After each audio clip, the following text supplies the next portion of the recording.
धार्मिक मान्यताओं में माघ अमावस को विशेष महत्व दिया गया है। जनवरी में पड़ने वाली अमावस्या को माघ अमावस्या के नाम से जाना जाएगा। साल 2025 की पहली अमावस्या बुधवार को 29 जनवरी के दिन है।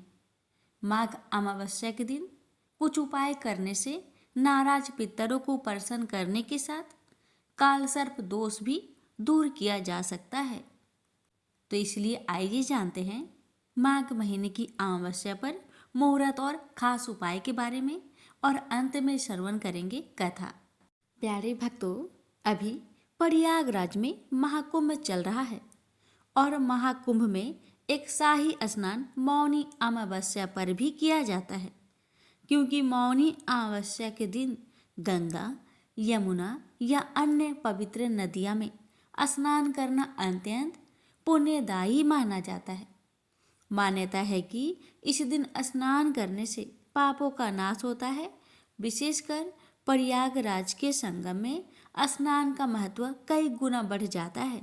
मौनी अमावस्या साल 2025 में 29 जनवरी बुधवार को मनाई जाएगी।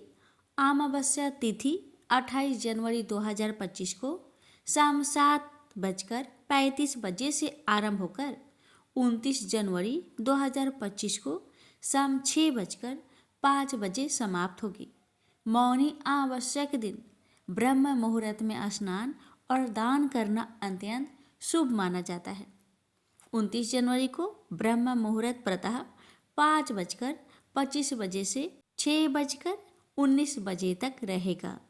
यदि इस समय में स्नान संभव ना हो तो सूर्योदय से सूर्यास्त तक किसी भी समय स्नान और दान किया जा सकता है।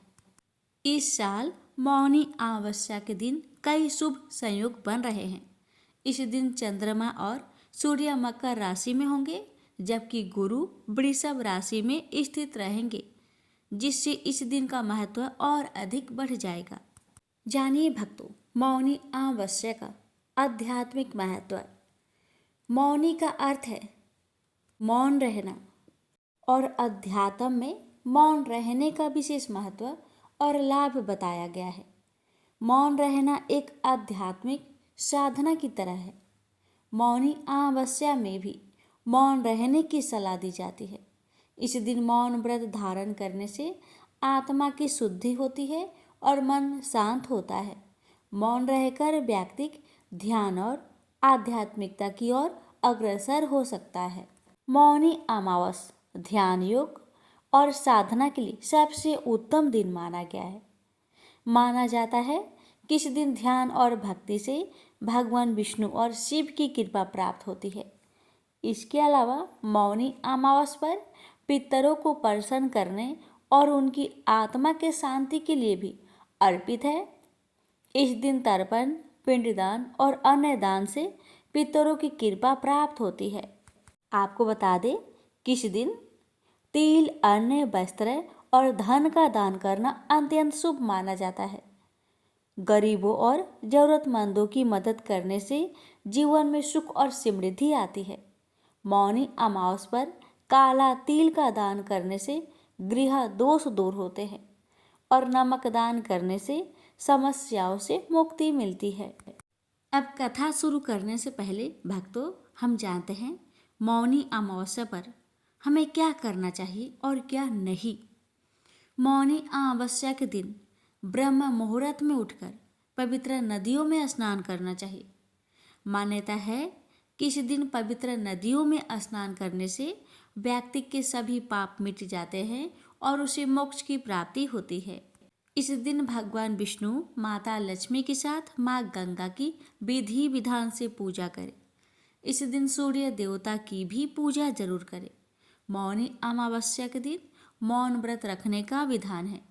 मान्यता है कि इस दिन मौन व्रत रखने से शुभ फलों की प्राप्ति होती है। तुलसी के पास घी का दीपक जलाए। अमावस्या के दिन दान अवश्य करना चाहिए। मान्यता है कि इस दिन दान करने से व्यक्ति को सभी कष्टों से मुक्ति मिलती है और धन धान्य में बढ़ोतरी होती है।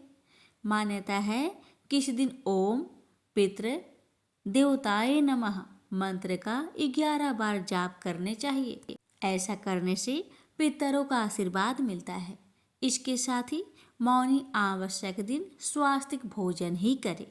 जानिए कि हमें मौनी अमावस्या के दिन क्या नहीं करना चाहिए। मौनी अमावस्या के दिन हिंदू धर्म में बेहद पवित्र माना जाता है, इसलिए इस दिन तामसिक चीज़ों से दूर रहे। इस दिन मांस, मदिरा और प्याज लहसुन खाने से बचना चाहिए। इस खास दिन पर किसी से भी वाद विवाद न करें और ना ही इस दिन किसी से झूठ बोलना चाहिए। मौनी अमावस्या के दिन स्वास्तिक भोजन करना चाहिए। कोशिश करें इस दिन जल्दी उठ जाए, क्योंकि इस दिन सुबह देर तक नहीं सोना चाहिए। अब आइए रसपान करते हैं मौनी अमावस्या की व्रत कथा। एक बार धनवती ने अपने पति देवस्वामी से कहा, स्वामी, आपका ध्यान स्वतः इस ओर नहीं गया कि हमारी पुत्री गुणवती अब विवाह योग्य हो गई है। अब समय आ गया है कि आप उसके लिए एक अच्छा सा वर ढूंढें। अपनी पत्नी की बात सुनकर देवस्वामी बोला, हाँ धनवती, तुमने ठीक कहा। मेरा तो इस ओर ध्यान ही नहीं गया कि अब हमारी पुत्री युवा हो गई है। सचमुच मुझे उसके विवाह की चिंता करनी चाहिए। पति की बात सुनकर धनवती प्रफुल्लित हो उठी। अब देवस्वामी पुत्री गुणवती के लिए अवश्य अच्छा सा वर ढूंढ लाएंगे। देवस्वामी ने विचार किया कि पुत्री के लिए वर की खोज शुरू करने से पहले किसी अच्छे ज्योतिषी से गुणवती की कुंडली दिखाकर पूछ लेना चाहिए कि उसके लिए किस प्रकार का वर उत्तम रहेगा। अपने विचार को कार्य रूप देने के लिए देवस्वामी गुणवती की कुंडली लेकर प्रसिद्ध ज्योतिषी के पास पहुंचा। बोला, महाराज, कृपया बताइए मेरी पुत्री के लिए किस प्रकार का वर उचित रहेगा और उसे मैं किस दिशा में तलाश करूं। तो स्वामी ज्योतिषी कुछ कहते कहते रुक गए। हाँ महाराज, कहिए, देवस्वामी ने सुख होकर पूछा। ज्योतिषी ने कहा, देवस्वामी, अच्छा होगा कि तुम अपनी पुत्री का विवाह त्याग दो। लेकिन क्यों महाराज? ज्योतिषी की बात सुनकर देवस्वामी हतप्रभ रह गया। ज्योतिषी ने गंभीर स्वर में कहा, क्योंकि सप्तपदी होते होते तुम्हारी पुत्री विधवा हो जाएगी। ज्योतिषी की बात सुनकर देवस्वामी काफी गंभीर और उदास हो गया। उसने ज्योतिषी से इस विपदा का निवारण का उपाय पूछा। तब ज्योतिषी ने बताया, सिंघल द्वीप में भगवान विष्णु के भक्त सोमा नाम की एक धोबिन रहती है, जिसका पुण्य गुणवती के इस संकट को समाप्त कर सकता है। यदि वह गुणवती के विवाह के समय उपस्थित रहे तो वह सप्तपदी के समय गुणवती को विधवा होने से बचा सकती है। देवस्वामी जब घर लौटा तो उसने अपनी पत्नी और पुत्री को इस विडंबना के बारे में बताया। पिता की बात सुनकर गुणवती ने कहा, पिताजी, मैं सोमा के पास जाऊंगी और उसकी सेवा कर उसके पुण्य के प्रताप से अपना भविष्य सुधारूंगी, अन्यथा वही सारा जीवन व्यतीत कर दूंगी। कोई और विकल्प न देखकर देवस्वामी को भी अपनी प्रिय पुत्री का आग्रह स्वीकार करना पड़ा। उसने अपने सबसे छोटे पुत्र सील स्वामी को गुणवती के साथ भेज दिया। दोनों सिंघल द्वीप के लिए चल पड़े। समुद्र तट पर पहुंचकर वे ठिठक गए। उन्हें समझ में नहीं आ रहा था कि कैसे समुद्र पार करके सिंघल द्वीप पहुंचा जाए। बड़ी देर तक भटकने के बाद थक हार कर वे दोनों एक बट वृक्ष के नीचे जा बैठे। वे दोनों अत्यंत भूखे प्यासे थे। वे दोनों जिस वृक्ष के नीचे बैठे थे उस वृक्ष के ऊपर एक गिद्ध का घोंसला था। गिद्ध अपने बच्चों के लिए भोजन की तलाश में गया था। बच्चे घोंसले में ही थे और गुणवती और सील स्वामी की दशा देखकर दुखी हो रहे थे। जैसे ही गिद्ध बच्चे के लिए भोजन लेकर लौटा, वैसे ही बच्चों ने उन दोनों भाई बहन के बारे में उसे बताया, उनकी मदद करने का आग्रह किया। अपने बच्चों का आग्रह सुन गिद्ध पसीज उठा और उसने गुणवती तथा सील स्वामी को अपने पंखों पर बैठाकर सिंघल द्वीप में सोमा के घर के निकट पहुंचा दिया। सिंघल द्वीप में सोमा के घर के निकट पहुंचकर गुणवती विचार करने लगी। ज्योतिषी ने बताया था कि यदि सोमा मेरे विवाह के अवसर पर उपस्थित रहे तो मैं सप्तपदी के समय विधवा होने से बच सकती हूँ। सोमा को प्रसन्न करके ही साथ चलने का आग्रह किया जा सकता है। यह विचार कर दोनों भाई बहन ने पास में ही एक झोपड़ी बनाई, उसमें रहने लगे। सोमा नित्य प्रतः भगवान विष्णु की आराधना किया करती थी। उसके जागने से पूर्व ही उसकी बहुएं उसकी पूजा स्थल को लीप पोत कर संवार दिया करती थी। अब गुणवती ने सोमा की बहुओं से पहले ही जागकर सोमा के पूजा स्थल को लीप पोत कर संवारना शुरू कर दिया। सोमा का ध्यान शीघ्र ही इस ओर गया कि मेरी पूजा स्थल जिस ढंग से संवारा जाता है उस ढंग से मेरी बहुएं कभी नहीं संवारती। सोमा धोबन ने बहुत सोच विचार कर अपनी बहुओं से पूछा। उन्होंने झूठ बोल दिया कि हम लोग ही यही काम करते हैं। तब सोमा ने स्वयं पता लगाने का निश्चय किया। वह रात भर जागते रहे। रात्रि की अंतिम पहर में उसने एक युवती को पूजा स्थल को लीपते हुए देखा। सोमा तत्काल उसके पास पहुंची और बोली, पुत्री, तुम कौन हो और प्रतिदिन मेरे स्थल की साफ सफाई क्यों करती हो? तब सोमा ने अपना परिचय देते हुए अपने संकट के बारे में बताया और उससे अपने साथ चलने का आग्रह किया। गुणवती की सेवा भावना देखकर सोमा का मन द्रवित हो उठा। वह गुणवती के साथ चलने के लिए तैयार हो गई। शुभ मुहूर्त पर गुणवती का विवाह समारोह प्रारंभ हुआ। सप्तपदी पूर्ण होते होते वर अचेत होकर गिर पड़ा। तत्काल उसकी मृत्यु हो गई। तब सोमा भगवान विष्णु से प्रार्थना करने लगी कि हे भगवान, मेरे पुण्य का फल वर को देकर उसे जीवित कर दो। भगवान विष्णु ने सोमा की प्रार्थना स्वीकार करते हुए वर को जीवित कर दिया। गुणवती अपने पति को जीवित पाकर भाव विभोर हो गई। सोमा अपना काम पूरा करके सिंघल द्वीप लौट गई। घर पहुंचकर उसे एक हृदय विदारक दृश्य देखने को मिला। पुण्यवती सोमा की अनुपस्थिति में उसके पति, पुत्रों एवं दामाद की मृत्यु हो गई थी। परिजन उसके शव के निकट विलाप करते हुए सोमा की आने की प्रतीक्षा कर रहे थे। सोमा ने उसी समय भगवान विष्णु का ध्यान करते हुए पीपल के वृक्ष की 108 बार परिक्रमाएं की। इससे भगवान विष्णु ने प्रसन्न होकर सोमा की पति, पुत्र एवं दामाद को जीवित कर दिया। इसलिए मौनी अमावस्या के व्रत करने वाले व्रतियों को यह कथा सुनकर पीपल की 108 बार परिक्रमा करनी चाहिए और भगवान विष्णु सहित शिव जी की पूजा भी करनी चाहिए। प्रेम से बोलिए विष्णु भगवान की जय। हर हर महादेव। माता पार्वती की जय। किसी गांव में एक सास और बहू अकेले रहते थे और उनका बेटा विदेश में कमाने के लिए गया था। सास और बहू बहुत अच्छे से रहते थे, बड़े प्यार से मिलजुल कर रहते थे। दोनों एक दूसरे की देखभाल भी करते थे। एक दिन बहू ने खाना नहीं खाया तो सासू माँ ने पूछा, बहू, तुमने खाना क्यों नहीं खाया? तब बहू ने कहा, सासू माँ, आज मेरा अमावस्या का व्रत है, बस इसलिए मैंने खाना नहीं खाया। तब सासू ने कहा कि बहू, ये अमावस्या का व्रत करने से क्या होता है और ये व्रत करने से क्या फल मिलता है, मुझे भी समझाओ। तब बहू ने कहा कि सासू माँ, अमावस्या का व्रत करने से बहुत पुण्य मिलता है, घर में अन्न धन बना रहता है, सुख शांति रहती है तथा अटल सुहाग मिलता है और तो और पुत्र की प्राप्ति भी होती है।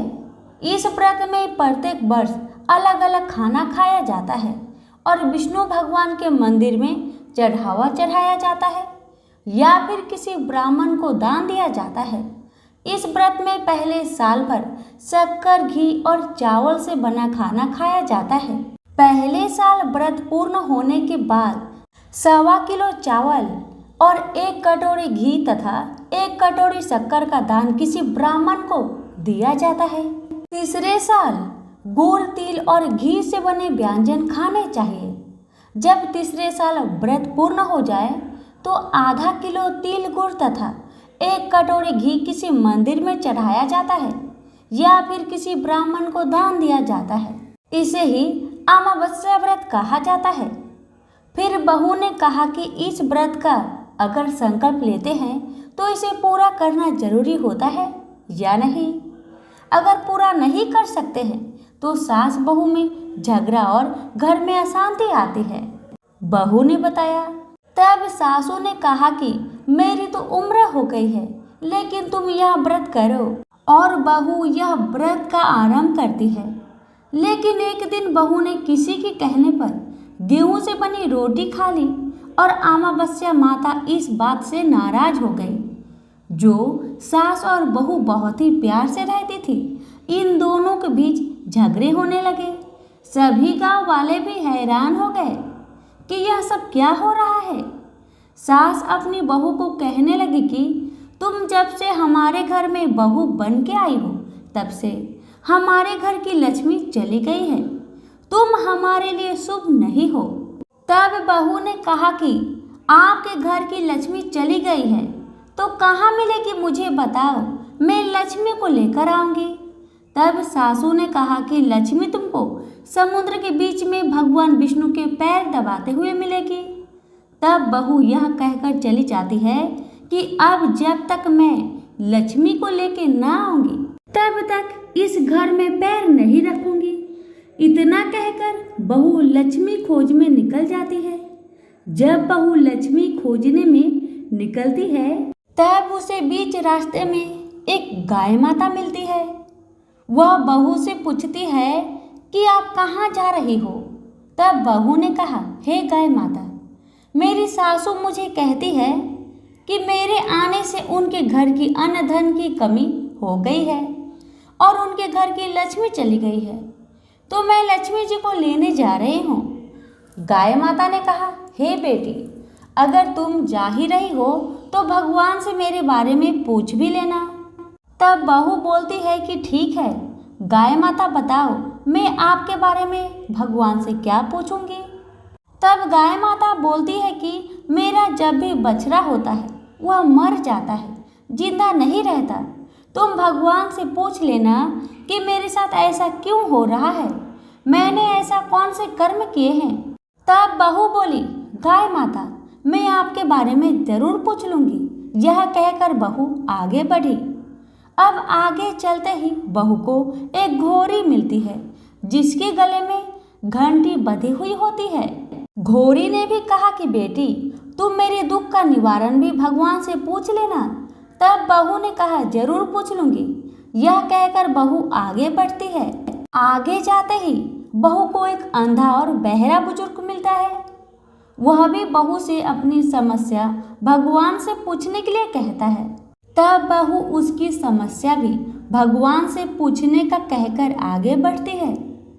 आगे जाते ही बहू को एक बूढ़ी औरत मिलती है जो हाथ और पैर से अपाहिज होती है। वह भी बहू से अपनी समस्या भगवान को पूछने के लिए कहती है। तब बहू उसके समस्या को भी पूछने के लिए तैयार हो जाती है और आगे बढ़ती है। आगे जाते ही बहू थक जाती है और एक आम के पेड़ के नीचे बैठ जाती है। तब आम का पेड़ खुश होकर बहू से पूछता है, बेटी, तुम कहाँ से आई हो और कहाँ जा रही हो। तो तब बहू बताती है वह लक्ष्मी को लेने जा रही है। तब पेड़ भी अपनी समस्या भगवान को पूछने के लिए कहता है कि मेरे पेड़ पर लगे आम खट्टे ही क्यों होते हैं, इस बारे में भगवान को जरूर पूछना। तब बहू उसकी समस्या लेकर आगे बढ़ती है। आगे जाते ही बहू को एक तलाई मिलती है।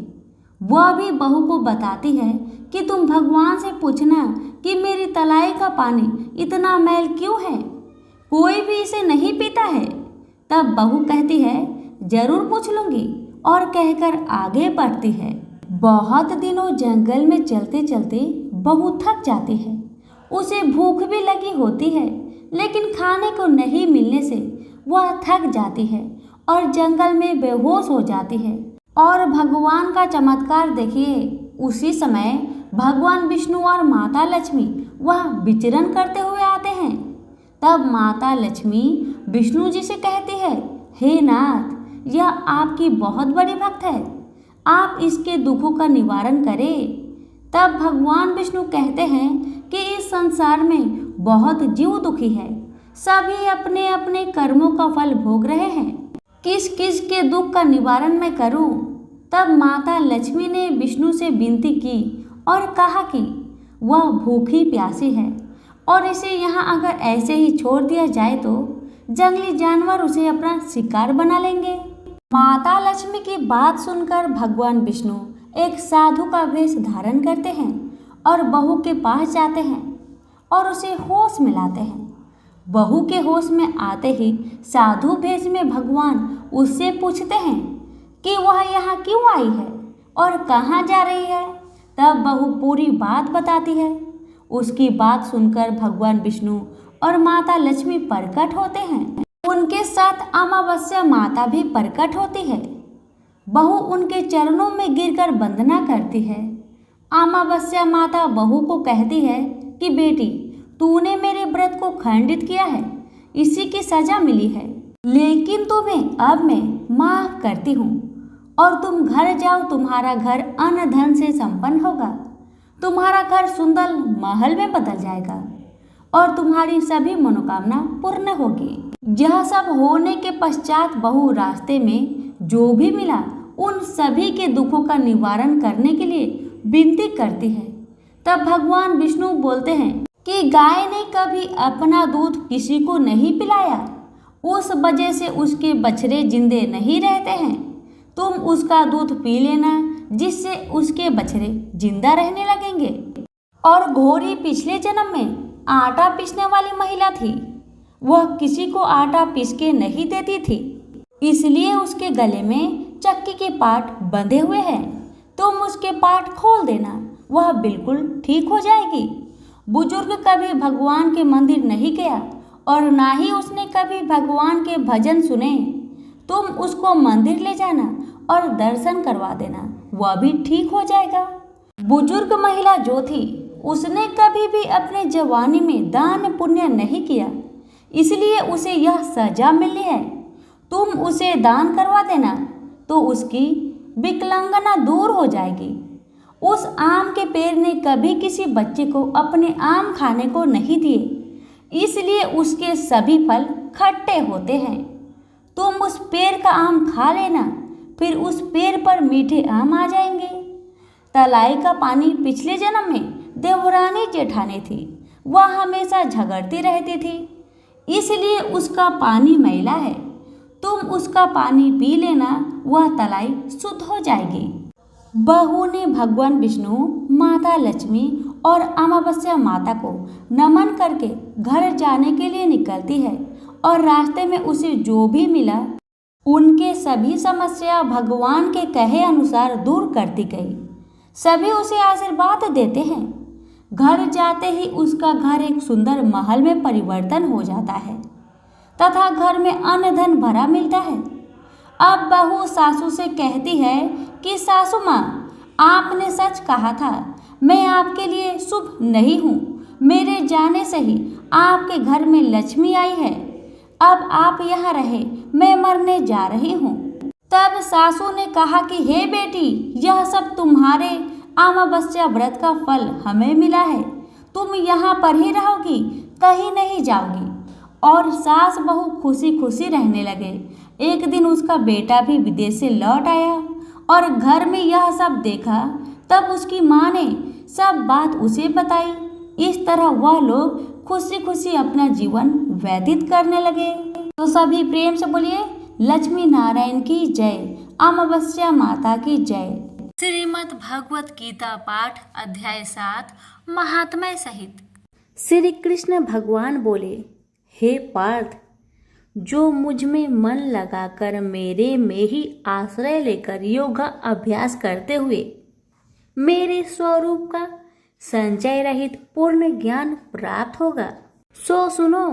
विज्ञान के सहित वह पूर्ण ज्ञान में तुम्हें सुनाता हूँ, जिसके जानने से तुमको इस लोक में और कुछ जानना शेष न रहेगा। सहस्त्रों मनुष्य में से कोई एक सिद्धि प्राप्त के लिए यत्न करता है।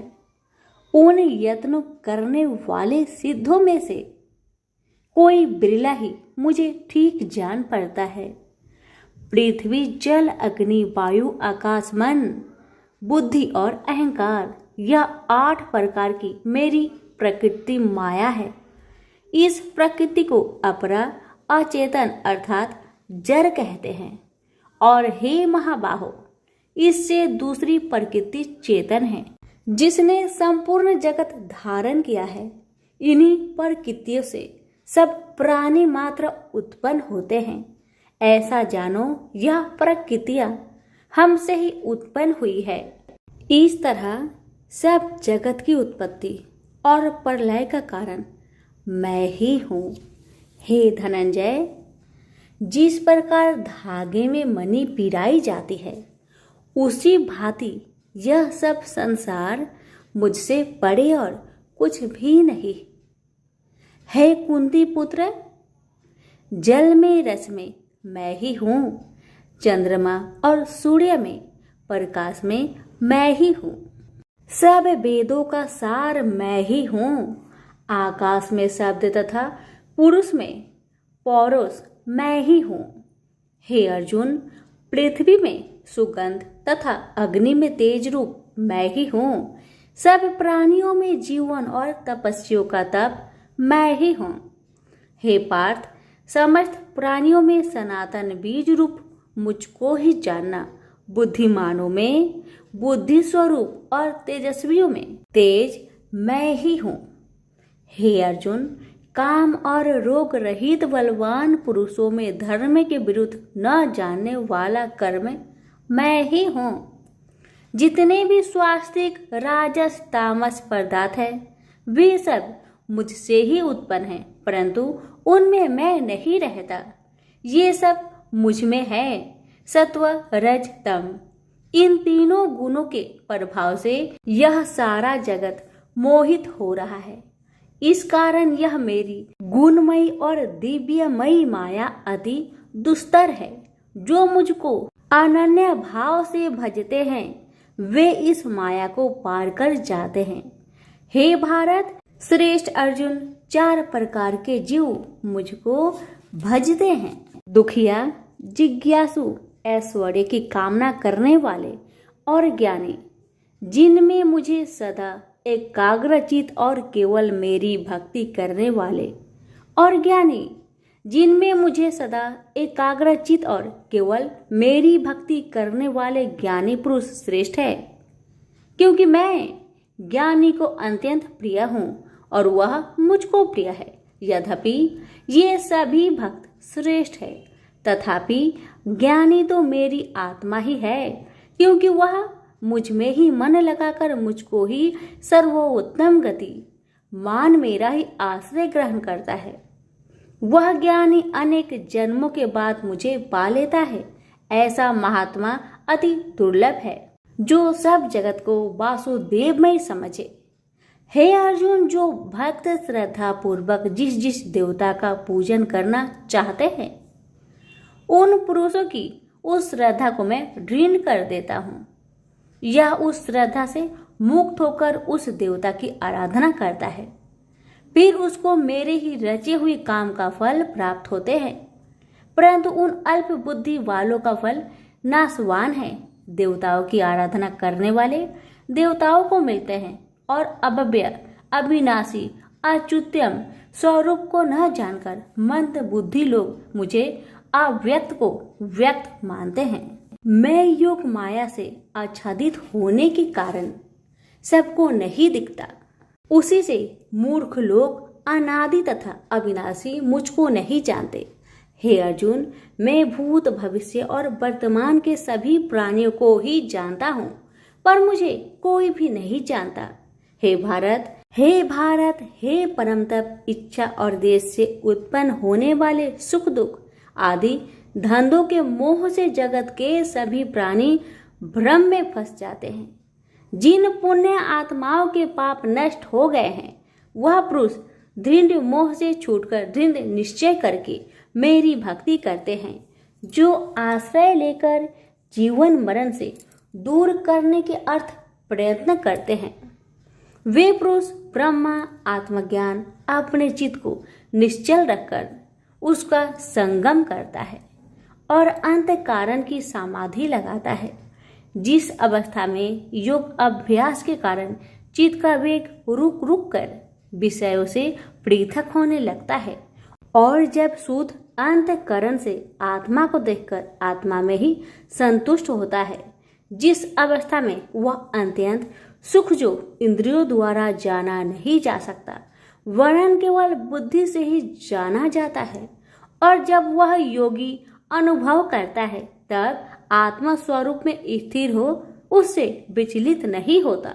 इस अवस्था को पाकर फिर और कोई लाभ उसको अच्छा नहीं लगता, और जहाँ स्थिर होने पर और कोई बड़ा भारी दुख उसको वहां से चलायमान नहीं कर सकता। इस अवस्था को दुख संयोग वियोग कारक नामक योग जानना हो तो योग निर्विकल्प चित्त से निश्चय करके जानना चाहिए। संकल्प से उत्पन्न होने वाला समस्त कामनाओं को त्याग कर और मन ही मन में सकल इंद्रियों को चारों ओर से रोक रोक कर धैर्य के साथ बुद्धि को अपने अधीन कर धीरे धीरे विषय से दूर हटा ले और भली भांति मन को आत्मा में स्थिर करके किसी वस्तु की इच्छा ना करे, और चंचल मन जिधर जिधर जाए उधर से इसको हटाकर आत्मा के बस में करना चाहिए। इस प्रकार शांति चित्त तथा रजोगुण से रहित निष्पाप तथा ब्रह्म स्वरूप योगी को उत्तम सुख प्राप्त होता है। इस रीति से निरंतर योगाभ्यास करने वाला योगी समस्त पापों से छूटकर सहज ही उस परम सुख को पा लेता है जो ब्रह्म के संयोग से प्राप्त होता है। जिसका मन योग में स्थिर हो गया है उसकी दृष्टि भी सर्वत्र समान हो जाती है और वह सब प्राणियों में अपने को और अपने में सब प्राणियों को देखता है। जो सब प्राणियों में मुझको और मुझ में सब प्राणियों को देखता है। मैं उससे अलग नहीं रहता और मुझसे वह अलग नहीं रहता। जो अभेद भाव से रहता है सब प्राणियों में स्थिर हो मेरा मनन करता है, वह योगी चाहे जिस अवस्था में रहे मुझ में मिल जाता है। हे अर्जुन, जो समस्त प्राणियों के दुख सुख के समान समझता है और सबको समान देखता है वही श्रेष्ठ योगी है। अर्जुन बोले, हे मधुसूदन, आपने जो योग बताया कि सबको अपने ही समान देखे सो मन के चंचल होने के कारण मैं उसको अपने में दृढ़ स्थिर नहीं देखता हूँ। हे श्री कृष्ण, यह चंचल मन बड़ा ही हठी पराक्रमी और दृढ़ है। इसको अपने अधीन रखना तो मुझे वायु को बांध रखने के समान ही प्रतीत होता है। श्री कृष्ण भगवान ने कहा, हे महाबाहो, इसमें संदेह कि मन अति चंचल है, तो भी हे कुंती पुत्र, अभ्यास और वैराग्य से इसे बस में किया जा सकता है। जिसका मन बस में नहीं उसको योग अति दुर्लभ है। अर्जुन ने कहा, हे श्री कृष्ण, जिसमें श्रद्धा तो है पर योग प्राप्त करने में सफल नहीं हुआ है और जिसका चित्त योग से विचलित हो गया है, वह योग सिद्धि न पाने से किस गति को प्राप्त होता है? श्री कृष्ण बोले, हे अर्जुन, उसका यहाँ नाश नहीं होगा पर परलोक में भी नहीं होगा, क्योंकि उत्तम कर्म करने वाले किसी मनुष्य की दुर्गति नहीं होती।